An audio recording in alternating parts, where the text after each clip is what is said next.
ನಮಸ್ತೆ ಗೆಳೆಯರೇ, ಶ್ರೀರಂಗ ಮೀಡಿಯಾಗೆ ಸ್ವಾಗತ ಸುಸ್ವಾಗತ. ಮೊದಲಿಗೆ ಈ ವಿಡಿಯೋವನ್ನು ನೋಡ್ತಾ ಇದ್ದರೆ ಸಬ್ಸ್ಕ್ರೈಬ್ ಮಾಡ್ಕೊಳ್ಳಿ, ಬೆಲ್ಲೈಕನ್ನು ಒತ್ತಿ.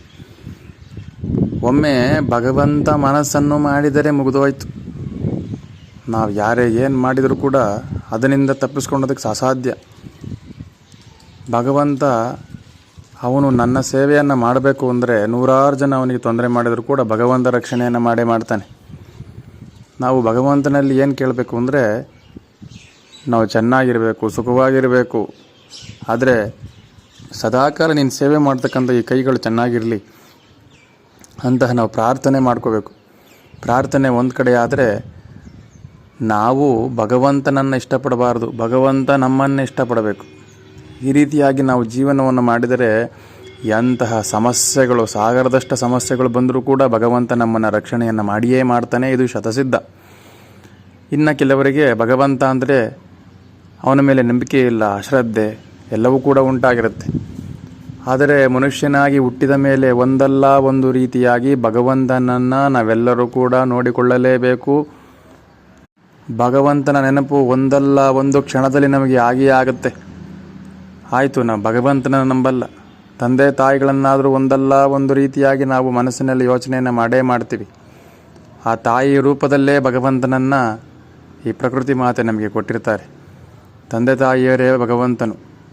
ಆದ್ದರಿಂದ ನಾವೆಲ್ಲರೂ ಕೂಡ ಭಗವಂತನ ಮೇಲೆ ಅಶ್ರದ್ಧೆಯನ್ನು, ಅಪನಂಬಿಕೆಯನ್ನು ಯಾವತ್ತೂ ಕೂಡ ಮಾಡ್ಕೋಬಾರ್ದು. ಭಗವಂತ ನನಗೇನು ಮಾಡ್ತಾ ಇಲ್ಲ, ಏನೂ ಕೊಡ್ತಾ ಇಲ್ಲ ಅನ್ನುವುದೇ ಭಾಗವತ ಅಪಚಾರ. ಅಪಚಾರಗಳನ್ನು ನಾವು ಮನಸ್ಸಿನಲ್ಲಿ ಯೋಚನೆ ಮಾಡಿದರೂ ಕೂಡ ಭಗವಂತ ನಮಗೆ ಕಾಣೋದಿಲ್ಲ. ಎಷ್ಟೋ ಜನ ವೇಷವನ್ನು ಹಾಕಿಕೊಂಡು ನಾನು ಭಗವಂತನನ್ನು ಪೂಜೆ ಮಾಡ್ತಾ ಇದ್ದೇನೆ, ನನ್ನ ಕಡೆ ಭಗವಂತ ಇದ್ದಾನೆ, ಎಲ್ಲವನ್ನು ಕೂಡ ನನಗೆ ಕೊಡ್ತಾನೆ ಎನ್ನುವುದು ಸುಳ್ಳು. ಇಲ್ಲಿ ರಿಸರ್ವೇಷನ್ ಅನ್ನೋದಕ್ಕಂಥದ್ದು ಯಾವುದೂ ಕೂಡ ಇಲ್ಲ.